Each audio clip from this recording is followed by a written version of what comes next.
All right, this is the grade 8 lesson. We are looking at, well, it's kind of off the screen. We're looking at 4.8 volume of a right cylinder. So if you're doing this smart right now, you're pausing the video and you're getting this assignment out so you can take a look. Today, I'm not going to go over the scripted examples. I'm actually going to show you some examples on the board. But first, I want to quickly review how we find area of a circle. This should be an easy review. Seeing as probably last week we did surface area of cylinders, you're probably good on that. You might want to skip forward to the video a minute. But let's take a quick look. So I've got a circle that is 8 centimeters in diameter. Well, if I want to find the area, I need this. I'll just pause in the video to remind people who are doing their quiz right now that they should not be watching this lesson, they should be doing their quiz. So we've got area equals pi r squared. Well, r is half the diameter right there. So I'm going to go pi times r, that's 4, half the diameter, squared. So I know that I've got 3.14 times 16, or 4 times itself. So I know it's going to be roughly 48 and a bit. And just so we can make this lesson go on quickly, I'm just going to estimate 3 times 16, I know is 48. So we're going to have 48 and a little bit. But what if this was actually a full cylinder? How would we find the overall size of this cylinder? I always like to think of it like slices of bread. So let's go back in time just a little bit. We're going to take a look at if we were finding the area of this. Now the area of this is base times height times length. Because if I do base times height, I will find that the area is 9, and then it's times the length. Why times the length? How many slices would I get out of that? I would get 3 more slices. So it looks like my area would be 27. But now we have cubed, because we're talking about cubes, not squares. But of course that doesn't work out quite the same here. You know, we can't get perfect circles, perfect cubes out of this shape. But we can think of it like slices. So if this is 5 centimeters long, we're getting 5 slices out of it.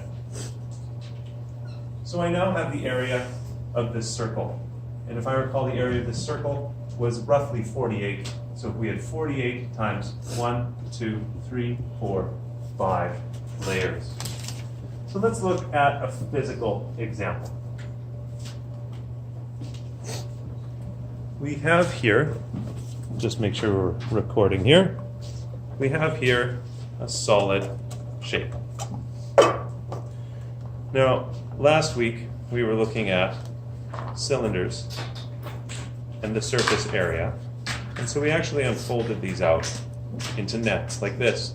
But now we are going to presume that this is a solid shape. To do that, we're going to put it back in its glass, and we're going to get a nice measurement of this so that we can figure it out. Careful with the table, guys, you're giving us a shake. There we are. So let's take a look at the size of our circle. If I measure across, it looks like we have 8 centimeters in diameter.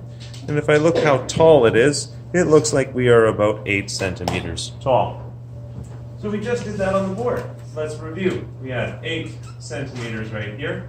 So we had the area of that was pi times r squared. And when we did that, I'm going to skip to the end, we found out that it was about 48.